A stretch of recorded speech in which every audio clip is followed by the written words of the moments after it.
संविधान सम्मान हुंकार यात्रा लेकर चित्रकूट पहुंचे अपनी जनता पार्टी की राष्ट्रीय अध्यक्ष स्वामी प्रसाद मौर्य ने बिहार में बीजेपी व सहयोगियों की जीत पर तंज कसा।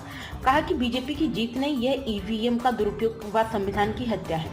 शनिवार की देर शाम मुख्यालय पहुंचे मौर्य ने पत्रकारों से बातचीत में बिहार चुनाव परिणाम पर कहा कि जिस तरह से चुनाव के दौरान भाजपा कैंडिडेट और प्रचारकों को जनता दौड़ा रही थी, उससे साफ था कि भाजपा का वहां कोई जनाधार नहीं है। आरोप लगाया कि भाजपा अब संविधान के बाद संविधान के अनुच्छेदों के साथ खिलवाड़ कर रही है। दलित समाज के लोग चाहे कितने भी ऊपर पद पर बैठ जाएं, लेकिन मनवादी लोग उन्हें अपमानित करने से पीछे नहीं हटते हैं। उदाहरण देते हुए कहा कि पूर्व और वर्तमान दलित राष्ट्रपति को मंदिर में घुसने नहीं दिया गया। ऐसे अराजक तत्वों के खिलाफ कड़ी कार्रवाई भाजपा क्यों नहीं करती, बल्कि उन्हें बढ़ावा देती है। जो प्रचंड बहुमत की सरकार बनती दिखाई पड़ी, उससे लगता है कि ये जीत जनता की नहीं, जनमत की नहीं, बल्कि ईवीएम के दुरुपयोग की है। जिस चीज का भय था, भाजपा उस मकसद में सफल रही। विपक्ष भाजपा को घेरने में फेल रही और स्वाभाविक रूप से बिहार के चुनाव से स्पष्ट हो गया कि भारतीय जनता पार्टी का लोकतंत्र में विश्वास नहीं है, इसीलिए लोकतंत्र का गला घोटने पर आमादा है।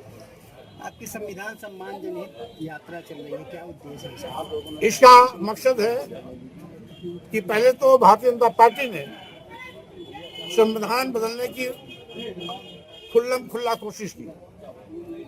400 के पार का आंकड़ा पार्लियामेंट के चुनाव में मांग रहा। इस साजिश का पर्दाफाश भी भाजपा के सांसद प्रत्याशियों ने किया,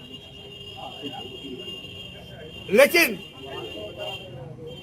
हम देश के उन नौजवानों को बधाई देना चाहता हूं जिन्होंने संविधान बचाने के नाम पर भाजपा को बैसाखी पे लाके पटक दिया और 400 के पार का आंकड़ा देखने वाले भाजपा आज बैसाखी पर सरकार चला रहे हैं।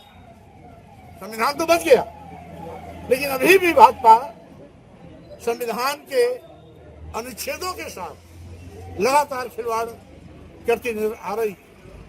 भारतीय संविधान के अनुच्छेद 15(4), 16(4) में SC/ST को जो आरक्षण की व्यवस्था दी गई, उसको शून्य और निष्प्रभावी कर रही है। अनुच्छेद 340 के अंतर्गत मंडल आयोग की सिफारिशों के तहत पिछड़े वर्गों को जो 27% का आरक्षण मिल रहा है, उसको भी भाजपा सरकार शून्य निष्प्रभावी कर रही है।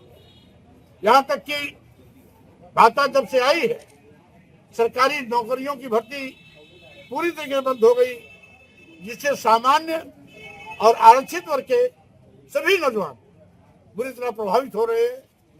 स्वाभाविक रूप से ये देश के नौजवानों के साथ धोखा है, संविधान के साथ धोखा है और साथ ही साथ भारतीय जनता पार्टी किस तरीके से ये साजिशबाजी ताकतों को बढ़ावा दे रही है।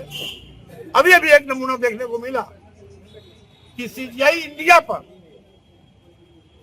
एक मनवादी सोच का व्यक्ति जूता फेंकने की हिमाकत इसलिए करता है क्योंकि CGI ऑफ इंडिया दलित समाज से ताल्लुक रखता है। यानी आजादी कितने लंबे वर्ष गुजर जाने के बाद दलित आदिवासी पिछड़े समाज का व्यक्ति कोई कितने बड़े पद पर क्यों न बैठा हो, मनवादी ताकतें उसको अपमानित करने में पीछे नहीं रहती। जब से भाजपा सरकार आई है, 2 राष्ट्रपति अपमानित किए गए। एक राष्ट्रपति महामहिम रामनाथ कोविंद जी, ब्रह्मा मंदिर में जाने से उनको रोक दिया गया। दूसरी राष्ट्रपति द्रौपदी मुर्मू जी, दिल्ली के जगन्नाथ मंदिर में जाने से उनको रोक दिया गया, क्योंकि इसमें एक दलित राष्ट्रपति था, एक राष्ट्रपति दलित समाज से था और एक दलित आदिवासी समाज से। अभी चीफ जस्टिस ऑफ इंडिया पर जूता फेंकने वाले की गिरफ्तारी नहीं हुई। इसका मतलब है भाजपा ऐसे अराजक तत्वों को बढ़ावा दे रही है। जिस व्यक्ति को जल की सलाखों में रहना चाहिए, भाजपा उसको बचाने में लगी हुई है। मैं भाजपा के इस काली करतूतों की घोर निंदा करता हूँ।